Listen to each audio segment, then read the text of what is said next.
ഇപ്പോൾ ചില ആൾക്കാർക്ക് ഒരു ഫോൺ എടുക്കുമ്പം സാംസങ്ങിൻ്റെ തന്നെ ഒരു ഫോൺ വേണം എന്നൊക്കെ ഉണ്ടായിരിക്കും. ഈ ഒരു വീഡിയോയിൽ നമ്മൾ നോക്കാൻ പോകുന്നത് സാംസങ്ങിൻ്റെ ഓരോരോ പ്രൈസ് സെഗ്മെൻറ്റിൽ ഇപ്പോഴത്തതിൽ കൺസിഡർ ചെയ്യാൻ പറ്റിയിട്ടുള്ള ഫോണുകളെ കുറിച്ചിട്ടാണ്. പിന്നെ ഇതേ ടോപ്പിക്കിൽ നമ്മൾ ഇടയ്ക്കിടയ്ക്ക് വീഡിയോസ് ചെയ്യാറുണ്ട്. അപ്പം ഇതേ ടോപ്പിക്കിൽ നമ്മൾ വീണ്ടും വീഡിയോ ചെയ്യുകയാണെന്നുണ്ടെങ്കിൽ ആ ഒരു വീഡിയോയുടെ ലിങ്ക് താഴെ ഡിസ്ക്രിപ്ഷനിലും അതുപോലെ തന്നെ കമൻറ്റ് ബോക്സിലും കൊടുക്കുന്നതായിരിക്കും. അപ്പോൾ താഴെ ഡിസ്ക്രിപ്ഷനിലും കമൻറ്റ് ബോക്സിലും വേറെ വീഡിയോയുടെ ലിങ്ക് ഉണ്ടെന്നുണ്ടെങ്കിൽ അത് കാണുന്നതായിരിക്കും നല്ലത്, കാരണം അതായിരിക്കും ലേറ്റസ്റ്റ് ആയിട്ടുള്ള വീഡിയോ. ഇപ്പം ആദ്യം നിങ്ങളുടെ ബഡ്ജറ്റ് കുറവാണെന്നുണ്ടെങ്കിൽ 6500 രൂപ പ്രൈസ് റേഞ്ചിൽ സാംസങ് M05 അല്ലാന്നുണ്ടെങ്കിൽ F05 എന്നീ ഫോണുകൾ കൺസിഡർ ചെയ്യാം. ഇപ്പം ഇതിൽ 6.7 ഇഞ്ചിൻ്റെ HD+ LCD ഡിസ്പ്ലേ ആണ് വരുന്നത്. വാട്ടർ ഡ്രോപ്പ് നോച്ച് ഡിസൈനിലെ നോച്ചേ വരുന്നുള്ളൂ. കൂടിയ റിഫ്രഷ് റേറ്റ് ഒന്നും ഇതിൽ സപ്പോർട്ട് ചെയ്യുന്നില്ല. പിന്നെ MediaTekൻ്റെ Helio G85 എന്നുള്ള പ്രോസസ്സറാണ് വരുന്നത്. 50+ 2 മെഗാ പിക്സൽ ഡ്യുവൽ ക്യാമറ സെറ്റപ്പും 8 മെഗാ പിക്സൽ സെൽഫി ക്യാമറയും വരുന്നുണ്ട്. 5000 mAh ബാറ്ററിയും 25 വാട്ടിൻ്റെ ഫാസ്റ്റ് ചാർജിംഗ് സപ്പോർട്ടൊക്കെയാണ് ഇതിൽ വരുന്നത്. 6500 രൂപ പ്രൈസ് റേഞ്ചിൽ ഈ ഫോണുകൾ നല്ലൊരു ഓപ്ഷൻ ആയിരിക്കും. ഇനി ബഡ്ജറ്റ് കൂട്ടാം എന്നുണ്ടെങ്കിൽ 8500 രൂപ പ്രൈസ് റേഞ്ചിൽ സാംസങ് F06 അല്ലാന്നുണ്ടെങ്കിൽ M06 5G എന്നീ ഫോണുകൾ കൺസിഡർ ചെയ്യാവുന്നതാണ്. അപ്പം 8500 രൂപ പ്രൈസ് റേഞ്ച് മുതൽ തന്നെ സാംസങ്ങിൻ്റെ ഭാഗത്ത് നിന്ന് നമുക്ക് 5G ഫോണുകൾ കിട്ടുന്നുണ്ട്. അപ്പം നേരത്തെ പറഞ്ഞിട്ടുള്ള സെയിം ആയിട്ടുള്ള ഡിസ്പ്ലേ ഫീച്ചേഴ്സും ക്യാമറ സെറ്റപ്പും ബാറ്ററി സെറ്റപ്പൊക്കെ തന്നെയാണ് ഇതിൽ വരുന്നത്. പക്ഷേ ഇതിൽ ബെറ്റർ ആയിട്ടുള്ള MediaTekൻ്റെ Dimensity A6300 എന്ന പ്രോസസ്സർ വരുന്നുണ്ട്. എടുത്തു പറയേണ്ട കാര്യം ഇതിൽ 5G സപ്പോർട്ട് വരുന്നുണ്ട്. അപ്പം 8500 രൂപ പ്രൈസ് റേഞ്ചിൽ ഈ ഫോണുകൾ വളരെ നല്ലൊരു ഓപ്ഷൻ ആയിരിക്കും. പിന്നെ ബഡ്ജറ്റ് കുറച്ചും കൂടി കൂട്ടാം എന്നുണ്ടെങ്കിൽ 11500 രൂപ പ്രൈസ് റേഞ്ചിൽ സാംസങ് M16 5G അല്ലാന്നുണ്ടെങ്കിൽ F16 5G എന്നീ ഫോണുകൾ കൺസിഡർ ചെയ്യാം. രണ്ടും സെയിം ആയിട്ടുള്ള ഫോണുകൾ തന്നെയാണ്. അപ്പം ഇതിൻ്റെ ഹൈലൈറ്റ് ആയിട്ടുള്ള കാര്യം എന്ന് പറയുന്നത് ഈ ഒരു പ്രൈസ് റേഞ്ചിൽ തന്നെ നമുക്ക് 5G സപ്പോർട്ടിൻ്റെ കൂടെ AMOLED ഡിസ്പ്ലേയും കിട്ടുന്നുണ്ട്. 6.7 ഇഞ്ചിൻ്റെ ഫുൾ HD+ AMOLED ഡിസ്പ്ലേ ആണ് ഇതിൽ വരുന്നത്. വാട്ടർ ഡ്രോപ്പ് നോച്ച് ഡിസൈനിലെ നോച്ച് തന്നെയാണ് ഇതിൽ കൊടുത്തിരിക്കുന്നത്. 90 Hz റിഫ്രഷ് റേറ്റ് സപ്പോർട്ട് ചെയ്യുന്നുണ്ട്. പിന്നെ സെയിം ആയിട്ടുള്ള MediaTek Dimensity 6300 എന്ന പ്രോസസ്സർ തന്നെയാണ് ഇതിൽ വരുന്നത്. ക്യാമറയിൽ 5 മെഗാ പിക്സലിൻ്റെ ഒരു ultra wide angle lens extra വരുന്നുണ്ട്. പിന്നെ ഫ്രണ്ടിൽ 13 മെഗാ പിക്സൽ സെൽഫി ക്യാമറയും വരുന്നുണ്ട്. സെയിം ആയിട്ടുള്ള ബാറ്ററി സെറ്റപ്പാണ് ഇതിൽ വരുന്നത്. 11500 രൂപ പ്രൈസ് റേഞ്ചിൽ ഈ ഫോണുകളും കൺസിഡർ ചെയ്യാവുന്നതാണ്. പിന്നെ ബഡ്ജറ്റ് കുറച്ചും കൂടി കൂട്ടാം എന്നുണ്ടെങ്കിൽ 18000 രൂപ പ്രൈസ് റേഞ്ചിലൊക്കെ ആയിട്ട് സാംസങ് F55 അല്ലാന്നുണ്ടെങ്കിൽ M55s എന്നീ സ്മാർട്ട് ഫോണുകൾ വരുന്നുണ്ട്. ഇത് കുറച്ച് പഴയ ഫോണുകളാണ്, അത് പ്രത്യേകം ശ്രദ്ധിക്കണം. പഴയ ഫോൺസ് ഓക്കെ ആണെന്നുണ്ടെങ്കിൽ ഇതെടുത്താൽ മതി. ഇപ്പം ഈ ഫോണുകളിൽ 6.7 ഇഞ്ചിൻ്റെ ഫുൾ HD+ AMOLED ഡിസ്പ്ലേ വരുന്നുണ്ട്.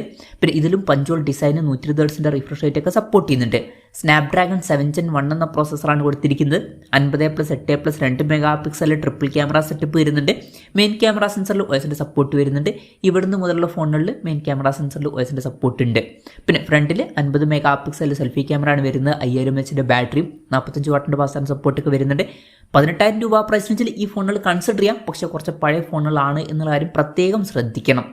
പിന്നെ ബഡ്ജറ്റ് കുറച്ചും കൂടി കൂട്ടാം എന്നുണ്ടെങ്കിൽ ഇപ്പം 23750 രൂപ പ്രൈസ് റേഞ്ചിൽ സാംസങ് M56 5G എന്ന സ്മാർട്ട് ഫോൺ നമുക്ക് ലഭിക്കുന്നുണ്ട്. ഇപ്പം നേരത്തെ പറഞ്ഞതുപോലുള്ള സിമിലർ ആയിട്ടുള്ള ഡിസ്പ്ലേ ഫീച്ചേഴ്സ് തന്നെയാണ് ഇതിൽ വരുന്നത്. ഇതിൽ Exynosൻ്റെ 1480 എന്ന പ്രോസസ്സറാണ് കൊടുത്തിരിക്കുന്നത്. പിന്നെ 50+8+ 2 മെഗാ പിക്സൽ ട്രിപ്പിൾ ക്യാമറ സെറ്റപ്പും 13 മെഗാ പിക്സൽ സെൽഫി ക്യാമറയാണ് വരുന്നത്. സെയിം ആയിട്ടുള്ള ബാറ്ററി സെറ്റപ്പുമാണ് വരുന്നത്. അപ്പം ഇതും കൺസിഡർ ചെയ്യാവുന്നതാണ് ഈ ഒരു പ്രൈസ് റേഞ്ചിൽ. പിന്നെ ഇതേ ഫീച്ചേഴ്സുമായിട്ട് F66 5G എന്ന സ്മാർട്ട് ഫോണും വരുന്നുണ്ട്. പക്ഷേ അതിൻ്റെ വില ഇപ്പോൾ കാണിക്കുന്നത് 26800 രൂപ പ്രൈസ് റേഞ്ചിലായിട്ടാണ്. അപ്പം ഏതിനാണ് വില കുറവ് എന്ന് വെച്ചാൽ അത് സെലക്ട് ചെയ്യുന്നതായിരിക്കും നല്ലത്. ഇനി ബഡ്ജറ്റ് കൂട്ടാം എന്നുണ്ടെങ്കിൽ 36000 രൂപ പ്രൈസ് റേഞ്ചിൽ സാംസങ് S24 FE എന്ന സ്മാർട്ട് ഫോൺ വരുന്നുണ്ട്. ഇപ്പം ഇതിലും 6.7 ഇഞ്ചിൻ്റെ ഫുൾ HD+ AMOLED ഡിസ്പ്ലേയും പഞ്ചോൾ ഡിസൈനും 120 Hz റിഫ്രഷ് റേറ്റ് ഒക്കെ വരുന്നുണ്ട്. പിന്നെ Exynosൻ്റെ 2400E എന്ന പ്രോസസ്സർ കൊടുത്തിട്ടുണ്ട്. 50+8+ 12 മെഗാ പിക്സൽ ട്രിപ്പിൾ ക്യാമറ സെറ്റപ്പും 10 മെഗാ പിക്സൽ സെൽഫി ക്യാമറയ്ക്കാണ് ഇതിൽ വരുന്നത്.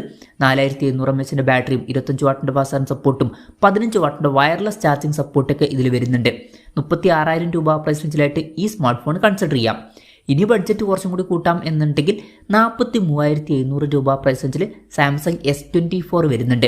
ഇപ്പം ലേറ്റസ്റ്റ് ആയിട്ടുള്ള ഫ്ലാഗ്ഷിപ്പ് ഫോണല്ല, പക്ഷേ കഴിഞ്ഞ കൊല്ലത്തെ ഫ്ലാഗ്ഷിപ്പ് ഫോണാണ്. അപ്പം ഇതിൽ 6.2 ഇഞ്ചിൻ്റെ ഫുൾ HD+ AMOLED ഡിസ്പ്ലേ ആണ് വരുന്നത്. 120 Hz റിഫ്രഷ് റേറ്റ് സപ്പോർട്ട് ചെയ്യുന്നുണ്ട്. Exynosൻ്റെ 2400 എന്ന പ്രോസസ്സറാണ് വരുന്നത്. പിന്നെ 50+12+ 10 മെഗാ പിക്സൽ ട്രിപ്പിൾ ക്യാമറ സെറ്റപ്പും 12 മെഗാ പിക്സൽ സെൽഫി ക്യാമറയും വരുന്നുണ്ട്. പിന്നെ ഇതിൽ 4000 mAh ബാറ്ററി വരുന്നുള്ളൂ, അത് ശ്രദ്ധിക്കണം. 25 വാട്ടിൻ്റെ ഫാസ്റ്റ് ചാർജിംഗ് സപ്പോർട്ടും 15 വാട്ടിൻ്റെ വയർലെസ് ചാർജിംഗ് സപ്പോർട്ടും വരുന്നുണ്ട്. 43700 രൂപ പ്രൈസ് റേഞ്ചിൽ ഈ ഫോൺ കൺസിഡർ ചെയ്യാം. ഇതല്ല എന്നുണ്ടെങ്കിൽ 53000 രൂപ പ്രൈസ് റേഞ്ചിൽ ഇതിൻ്റെ പ്ലസ് വെർഷൻ വരുന്നുണ്ട്, സാംസങ് S24 Plus. അപ്പം ഇതിലോട്ട് വരുമ്പോൾ സെയിം ആയിട്ടുള്ള പ്രോസസ്സറും അതുപോലെ തന്നെ ക്യാമറ സെറ്റപ്പ് ഒക്കെ തന്നെയാണ് വരുന്നത്. പക്ഷേ കുറച്ചും കൂടി വലിയ 6.8 ഇഞ്ചിൻ്റെ ക്വാഡ് HD+ ഡിസ്പ്ലേ നമുക്ക് ലഭിക്കുന്നുണ്ട്. അതുപോലെ തന്നെ ബെറ്റർ ആയിട്ടുള്ള 4900 mAh ബാറ്ററിയും അതുപോലെ തന്നെ 45 വാട്ടിൻ്റെ ഫാസ്റ്റ് ചാർജിംഗ് സപ്പോർട്ടും എക്സ്ട്രാ വരുന്നുണ്ട്. 53,000 രൂപ പ്രൈസ് റേഞ്ചിൽ ഇത് കൺസിഡർ ചെയ്യാം. അല്ല എന്നുണ്ടെങ്കിൽ 71,100 രൂപ പ്രൈസ് റേഞ്ചിലായിട്ട് ഇപ്പം സാംസങ്ങിൻ്റെ S സീരീസിൽ വരുന്ന ഏറ്റവും ലേറ്റസ്റ്റ് ആയിട്ടുള്ള S25 സീരീസിൽ വരുന്ന S25 വരുന്നുണ്ട്. അപ്പം ഇതിൽ 6.2 ഇഞ്ചിൻ്റെ ഫുൾ HD+ AMOLED ഡിസ്പ്ലേ ആണ് വരുന്നത്. 120 ഹെർട്സിൻ്റെ റിഫ്രഷ് റേറ്റ് സപ്പോർട്ട് ചെയ്യുന്നുണ്ട്. സ്നാപ്ഡ്രാഗൺ 888 എന്നുള്ള ഫ്ലാഗ്ഷിപ്പ് പ്രോസസ്സർ തന്നെ വരുന്നുണ്ട്. പിന്നെ 50+, 10+, 12 മെഗാ പിക്സൽ ട്രിപ്പിൾ ക്യാമറ സെറ്റപ്പും 12 മെഗാ പിക്സൽ സെൽഫി ക്യാമറയും വരുന്നുണ്ട്. പിന്നെ ഇതിൽ 4000 mAh ബാറ്ററി വരുന്നുള്ളൂ, അത് ശ്രദ്ധിക്കണം. 25 വാട്ടിൻ്റെ ഫാസ്റ്റ് ചാർജിംഗ് സപ്പോർട്ടും 15 വാട്ടിൻ്റെ വയർലെസ് ചാർജിംഗ് സപ്പോർട്ടൊക്കെ വരുന്നുണ്ട്. 71,100 രൂപ പ്രൈസ് റേഞ്ചിൽ ഇത് കൺസിഡർ ചെയ്യാം. അല്ല എന്നുണ്ടെങ്കിൽ ഇതിൻ്റെ പ്ലസ് വെർഷൻ 1,05,000 രൂപ പ്രൈസ് റേഞ്ചിൽ വരുന്നുണ്ട്. അപ്പം ഇതിലോട്ട് വരുമ്പോൾ കുറച്ചും കൂടി വലിയ 6.7 ഇഞ്ചിൻ്റെ ക്വാഡ് HD+ ഡിസ്പ്ലേ വരുന്നുണ്ട്. അതുപോലെ തന്നെ ബെറ്റർ ആയിട്ടുള്ള 4900 mAh ബാറ്ററിയും 45 വാട്ടിൻ്റെ ഫാസ്റ്റ് ചാർജിംഗ് സപ്പോർട്ടൊക്കെ വരുന്നുണ്ട്. പിന്നെ സെയിം ആയിട്ടുള്ള പ്രോസസ്സറും ക്യാമറ സെറ്റപ്പുമാണ് ഇതിൽ കൊടുത്തിരിക്കുന്നത്. ഇനി അതല്ല എന്നുണ്ടെങ്കിൽ 82,000 രൂപ പ്രൈസ് റേഞ്ചിൽ സാംസങ് S24 Ultra എന്ന സ്മാർട്ട് ഫോൺ വരുന്നുണ്ട്. ഇത് നേരത്തെ പറഞ്ഞ പോലെ തന്നെ ലേറ്റസ്റ്റ് ആയിട്ടുള്ള ഫ്ലാഗ്ഷിപ്പ് ഫോണല്ല, കഴിഞ്ഞ കൊല്ലത്തെ ഫ്ലാഗ്ഷിപ്പ് ഫോണാണ്. എന്നാലും ഒരു അൾട്രാ ഫോൺ നമുക്ക് 82,000 രൂപ പ്രൈസ് റേഞ്ചിൽ കിട്ടുന്നുണ്ട്. ഇപ്പം ഇതിൽ 6.8 ഇഞ്ചിൻ്റെ ക്വാഡ് HD+ AMOLED ഡിസ്പ്ലേ ആണ് വരുന്നത്. 120 ഹെർട്സിൻ്റെ റിഫ്രഷ് റേറ്റ് സപ്പോർട്ട് ചെയ്യുന്നുണ്ട്. സ്നാപ്ഡ്രാഗൺ 8 Gen 3 എന്ന പ്രോസസ്സർ വരുന്നുണ്ട്. കഴിഞ്ഞ കൊല്ലത്തെ ഫ്ലാഗ്ഷിപ്പ് പ്രോസസ്സറാണ്. പിന്നെ 200+, 10+, 50+, 12 mega pixel quad camera setup ഇതിൽ വരുന്നുണ്ട്. 12 മെഗാ പിക്സൽ സെൽഫി ക്യാമറ വരുന്നുണ്ട്. 5000 mAh ബാറ്ററിയും 45 വാട്ടിൻ്റെ ഫാസ്റ്റ് ചാർജിംഗ് സപ്പോർട്ടും 15 വാട്ടിൻ്റെ വയർലെസ് ചാർജിംഗ് സപ്പോർട്ടൊക്കെ വരുന്നുണ്ട്. 82,000 രൂപ പ്രൈസ് റേഞ്ചിൽ ഇത് കൺസിഡർ ചെയ്യാം. അതല്ല നിങ്ങൾക്ക് ലേറ്റസ്റ്റ് ആയിട്ടുള്ള S സീരീസിൽ വരുന്ന അൾട്രാ ഫോണിന് വേണം എന്നുണ്ടെങ്കിൽ 1,07,000 രൂപ പ്രൈസ് റേഞ്ചിൽ ഇപ്പം സാംസങ് S25 Ultra എന്ന സ്മാർട്ട് ഫോൺ കിട്ടുന്നുണ്ട്. ഇപ്പം ഇതിലോട്ട് വരുമ്പം 6.9 ഇഞ്ചിൻ്റെ ക്വാഡ് HD+ AMOLED ഡിസ്പ്ലേ ആണ് വരുന്നത്. 120 ഹെർട്സിൻ്റെ റിഫ്രഷ് റേറ്റ് സപ്പോർട്ട് ചെയ്യുന്നുണ്ട്. പിന്നെ സ്നാപ്ഡ്രാഗൺ 888 എന്നുള്ള ഫ്ലാഗ്ഷിപ്പ് പ്രോസസ്സർ തന്നെ ഇതിൽ വരുന്നുണ്ട്. 200+, 10+, 50+, 50 mega pixel quad camera setup വരുന്നുണ്ട്. 12 മെഗാ പിക്സൽ സെൽഫി ക്യാമറ എടുത്തിട്ടുണ്ട്. പിന്നെ 5000 mAh ബാറ്ററിയും 45 വാട്ടിൻ്റെ ഫാസ്റ്റ് ചാർജിംഗ് സപ്പോർട്ടും 15 വാട്ടിൻ്റെ വയർലെസ് ചാർജിംഗ് സപ്പോർട്ടൊക്കെയാണ് ഇതിൽ വരുന്നത്. 1,07,000 രൂപ പ്രൈസ് റേഞ്ചിൽ ഇത് കൺസിഡർ ചെയ്യാം. പിന്നെ ചില ആൾക്കാർക്ക് ഫോൾഡ് ചെയ്യാൻ പറ്റിയിട്ടുള്ള ഫോണുകൾ വേണ്ടി വരും. അപ്പം അങ്ങനെയാണെന്നുണ്ടെങ്കിൽ ഫ്ലിപ്പ് ഫോണുണ്ട്, അതുപോലെ ഫോൾഡ് ഫോണുണ്ട്. ഇപ്പോൾ ഫ്ലിപ്പ് ഫോണുകളുടെ കാര്യം പറയുകയാണെന്നുണ്ടെങ്കിൽ 64,400 രൂപ പ്രൈസ് റേഞ്ചിൽ നിങ്ങൾക്ക് വേണമെന്നുണ്ടെങ്കിൽ സാംസങ് Z Flip 5 എന്ന ഫ്ലിപ്പ് ഫോൺ കൺസിഡർ ചെയ്യാവുന്നതാണ്. ഇപ്പം ഇതിൽ ഉള്ളിൽ 6.7 ഇഞ്ചിൻ്റെ ഒരു ഫുൾ HD+ AMOLED ഡിസ്പ്ലേ ആണ് വരുന്നത്. 120 ഹെർട്സിൻ്റെ റിഫ്രഷ് റേറ്റ് സപ്പോർട്ട് ചെയ്യുന്നുണ്ട്. എടുത്തു വരേണ്ട കാര്യം ഈ ഒരു ഡിസ്പ്ലേ ഫോൾഡ് ചെയ്യാൻ കഴിയുന്നതായിരിക്കും. ഇത് ഫോൾഡ് ചെയ്ത് കഴിഞ്ഞാൽ പുറത്ത് ഒരു ഹാഫിലായിട്ട് 3.4 ഇഞ്ചിൻ്റെ ഒരു HD+ AMOLED ഡിസ്പ്ലേ ആണ് വരുന്നത്. പിന്നെ സ്നാപ്ഡ്രാഗൺ 8 Gen 2 എന്ന പ്രോസസ്സർ എടുത്തിട്ടുണ്ട്. 12+, 12 മെഗാ പിക്സൽ ഡ്യുവൽ ക്യാമറ സെറ്റപ്പും 10 മെഗാ പിക്സൽ സെൽഫി ക്യാമറ ഒക്കെ വരുന്നുണ്ട്. പിന്നെ 3700 mAh ബാറ്ററി വരുന്നുള്ളൂ, അത് ശ്രദ്ധിക്കണം. 25 വാട്ടിൻ്റെ ഫാസ്റ്റ് ചാർജിംഗ് സപ്പോർട്ടും 15 വാട്ടിൻ്റെ വയർലെസ് ചാർജിംഗ് സപ്പോർട്ടൊക്കെ വരുന്നുണ്ട്.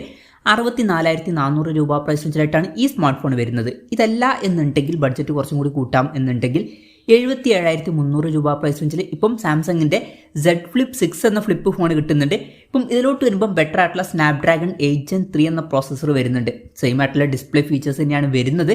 പക്ഷേ ക്യാമറയിൽ 50 mega pixel main camera sensor കൊടുത്തിട്ടുണ്ട്. ബാക്കി സെയിം ആണ്. പിന്നെ കുറച്ചും കൂടി ബെറ്റർ ആയിട്ടുള്ള 4000 mAh ബാറ്ററിയും ഇതിൽ കൊടുത്തിട്ടുണ്ട്. അപ്പം അതും കൺസിഡർ ചെയ്യാവുന്നതാണ്. അല്ല ലേറ്റസ്റ്റ് ആയിട്ടുള്ള ഫ്ലിപ്പ് ഫോൺ വേണം എന്നുണ്ടെങ്കിൽ സാംസങ് Z Flip 7 എന്ന ഫ്ലിപ്പ് ഫോൺ കൺസിഡർ ചെയ്യാവുന്നതാണ്. പക്ഷേ ഇതിലുള്ള ഒരു പ്രശ്നം എന്താ വെച്ചാൽ എക്സിനോസിൻ്റെ പ്രോസസ്സറാണ് വരുന്നത്. എക്സിനോസിൻ്റെ 2500 എന്ന പ്രോസസ്സറാണ് ഇതിൽ കൊടുത്തിരിക്കുന്നത്.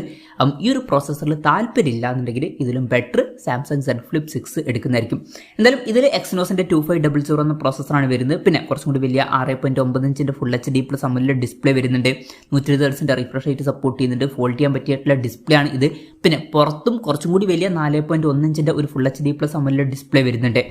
പിന്നെ ഇതിലും 120 ഹെർട്സിൻ്റെ റിഫ്രഷ് റേറ്റ് ഒക്കെ സപ്പോർട്ട് ചെയ്യുന്നുണ്ട്. പിന്നെ 50+, 12 മെഗാ പിക്സൽ ഡ്യുവൽ ക്യാമറ സെറ്റപ്പും 10 മെഗാ പിക്സൽ സെൽഫി ക്യാമറയാണ് വരുന്നത്. 4300 mAh ബാറ്ററിയും 25 വാട്ടിൻ്റെ ഫാസ്റ്റ് ചാർജിംഗ് സപ്പോർട്ടും 15 വാട്ടിൻ്റെ വയർലെസ് ചാർജിംഗ് സപ്പോർട്ടൊക്കെ വരുന്നുണ്ട്. 1,10,000 രൂപ പ്രൈസ് റേഞ്ചിലായിട്ടാണ് ഈ സ്മാർട്ട് ഫോൺ വരുന്നത്. പിന്നെ ചില ആൾക്കാർക്ക് വലിയ ആ ഒരു ഫോൾഡ് ചെയ്യാൻ പറ്റിയിട്ടുള്ള ഫോൺ വേണ്ടി വരും. അങ്ങനെയുള്ളവർക്ക് 1,00,000 രൂപ പ്രൈസ് റേഞ്ചിൽ സാംസങ് Z Fold 5 എന്ന ഫോൾഡബിൾ ഫോൺ കൺസിഡർ ചെയ്യാം. അപ്പം ഇതിൽ 7.6 ഇഞ്ചിൻ്റെ 2K റെസൊല്യൂഷനിൽ വരുന്ന AMOLED ഡിസ്പ്ലേ ആണ് വരുന്നത്. 120 ഹെർട്സിൻ്റെ റിഫ്രഷ് റേറ്റ് ഒക്കെ സപ്പോർട്ട് ചെയ്യുന്നുണ്ട്. എടുത്തു പറയേണ്ട കാര്യം ഇത് ഫോൾഡ് ചെയ്യാൻ പറ്റിയിട്ടുള്ള ഡിസ്പ്ലേ ആണ്. പിന്നെ ഇതിൽ അണ്ടർ ഡിസ്പ്ലേ സെൽഫി ക്യാമറയും വരുന്നുണ്ട്. പിന്നെ പുറത്ത് 6.2 ഇഞ്ചിന്റെ full HD plus AMOLED display ആണ് കൊടുത്തിരിക്കുന്നത്. 120 ഹെർട്സിന്റെ റിഫ്രഷ് റേറ്റ് സപ്പോർട്ട് ചെയ്യുന്നുണ്ട്. സ്നാപ്ഡ്രാഗൺ 8 Gen 2 എന്ന പ്രോസസ്സറാണ് ഇതിൽ കൊടുത്തിരിക്കുന്നത്. പിന്നെ 50+10+12 മെഗാ പിക്സൽ ട്രിപ്പിൾ ക്യാമറ സെറ്റപ്പാണ് വരുന്നത്. പിന്നെ പുറത്തുള്ള ഡിസ്പ്ലേയിൽ 10 മെഗാ പിക്സൽ സെൽഫി ക്യാമറയും ഉള്ളിൽ 4 മെഗാ പിക്സൽ സെൽഫി ക്യാമറയും വരുന്നുണ്ട്. 4400 mAh ബാറ്ററിയും 25 വാട്ടിന്റെ വാസാൻ സപ്പോർട്ടും 15 വാട്ടിന്റെ വയർലെസ് ചാർജിംഗ് സപ്പോർട്ടൊക്കെ ഇതിൽ വരുന്നുണ്ട്. 1 ലക്ഷം രൂപ പ്രൈസ് റേഞ്ചിൽ ഇത് കൺസിഡർ ചെയ്യാം. അല്ല എന്നുണ്ടെങ്കിൽ 1,23,000 രൂപ പ്രൈസ് റേഞ്ചിൽ സാംസങ് Z Fold 6 എന്ന ഫോൾഡബിൾ ഫോണും വരുന്നുണ്ട്. ഓൾമോസ്റ്റ് സെയിം ആയിട്ടുള്ള ഡിസ്പ്ലേ ഫീച്ചേഴ്സ് ആണ് വരുന്നത്. പക്ഷേ പുറത്തുള്ള സ്ക്രീൻ സൈസ് 6.3 ഇഞ്ച് ആവുന്നുണ്ട് എന്നേ ഉള്ളൂ. പിന്നെ സെയിം ആയിട്ടുള്ള ക്യാമറ സെറ്റപ്പും ബാറ്ററി സെറ്റപ്പ് ഒക്കെ തന്നെയാണ് ഇതിൽ വരുന്നത്. പക്ഷേ ഇതിൽ ബെറ്റർ ആയിട്ടുള്ള സ്നാപ്ഡ്രാഗൺ 8 Gen 3 എന്ന പ്രോസസ്സർ വരുന്നുണ്ട്. 1,23,000 രൂപ പ്രൈസ് റേഞ്ചിൽ ഇത് കൺസിഡർ ചെയ്യാം. അല്ല നിങ്ങൾക്ക് ഏറ്റവും ലേറ്റസ്റ്റ് ആയിട്ടുള്ള ഫോൾഡ് ഫോൺ തന്നെ വേണമെന്നുണ്ടെങ്കിൽ സാംസങ് Z Fold 7 കൺസിഡർ ചെയ്യാവുന്നതാണ്. അപ്പം ഇതിൽ കുറച്ചും കൂടി വലിയ 8 ഇഞ്ചിന്റെ 2K റെസൊല്യൂഷനിൽ വരുന്ന AMOLED ഡിസ്പ്ലേ ആണ് വരുന്നത്. 120 ഹെർട്സിന്റെ റിഫ്രഷ് റേറ്റ് സപ്പോർട്ട് ചെയ്യുന്നുണ്ട്. ഈ ഒരു ഡിസ്പ്ലേ ഫോൾഡ് ചെയ്യാൻ പറ്റുന്നതായിരിക്കും. ഇത് ഫോൾഡ് ചെയ്ത് കഴിഞ്ഞാൽ പുറത്ത് ഒരു ഹാഫിലായിട്ട് 6.5 ഇഞ്ചിന്റെ ഒരു full HD plus AMOLED display വരുന്നുണ്ട്. ഇതിലും 120 ഹെർട്സിന്റെ റിഫ്രഷ് റേറ്റ് സപ്പോർട്ട് ചെയ്യുന്നുണ്ട്. സ്നാപ്ഡ്രാഗൺ 8L8 എന്നുള്ള ഫ്ലാഗ്ഷിപ്പ് പ്രോസസ്സർ തന്നെ ഇതിൽ വരുന്നുണ്ട്. പിന്നെ 200+10+12 mega pixel triple camera setup വരുന്നുണ്ട്. 2 ഡിസ്പ്ലേയിലും 10 മെഗാ പിക്സൽ സെൽഫി ക്യാമറ വരുന്നുണ്ട്. പിന്നെ നേരത്തെ പറഞ്ഞിട്ടുള്ള ഫോൾഡ് ഫോൺസിലൊക്കെ അണ്ടർ ഡിസ്പ്ലേ സെൽഫി ക്യാമറ വന്നിട്ടുണ്ടായിരുന്നു. പക്ഷേ ഇതിൽ അങ്ങനെയല്ല. ഇതിൽ ഉള്ളിലുള്ള ഡിസ്പ്ലേയിൽ പഞ്ചോൾ ഡിസൈനേ കൊടുത്തിട്ടുള്ളൂ. അത് ശ്രദ്ധിക്കേണ്ട ഒരു കാര്യമാണ്. പിന്നെ ഇതിലും സെയിം ആയിട്ടുള്ള 4400 mAh ബാറ്ററിയും 25 വാട്ടിന്റെ വാസാൻ സപ്പോർട്ടും 15 വാട്ടിന്റെ വയർലെസ് ചാർജിംഗ് സപ്പോർട്ടൊക്കെ തന്നെയാണ് വരുന്നത്. 1,59,000 രൂപ പ്രൈസ് റേഞ്ചിൽ ഇത് കൺസിഡർ ചെയ്യാം. അപ്പം ഇതൊക്കെയാണ് സാംസങ്ങിൻ്റെ ഓരോരോ പ്രൈസ് സെഗ്മെന്റിൽ ഇപ്പോഴത്തതിൽ കൺസിഡർ ചെയ്യാൻ പറ്റിയിട്ടുള്ള ചില ഫോണുകൾ. ഇപ്പം ഇതിൽ നിങ്ങൾ ഏത് ഫോൺ സെലക്ട് ചെയ്യും എന്നുള്ള കാര്യം ജസ്റ്റ് ഒന്ന് കമൻറ്റ് ചെയ്യുക. അതുപോലെ തന്നെ ഇതിൽ ഞാൻ ഏതെങ്കിലും ഫോണുകൾ വിട്ടുപോയിട്ടുണ്ടോ എന്നുള്ള കാര്യം കൂടി ജസ്റ്റ് ഒന്ന് കമൻറ്റ് ചെയ്യുക.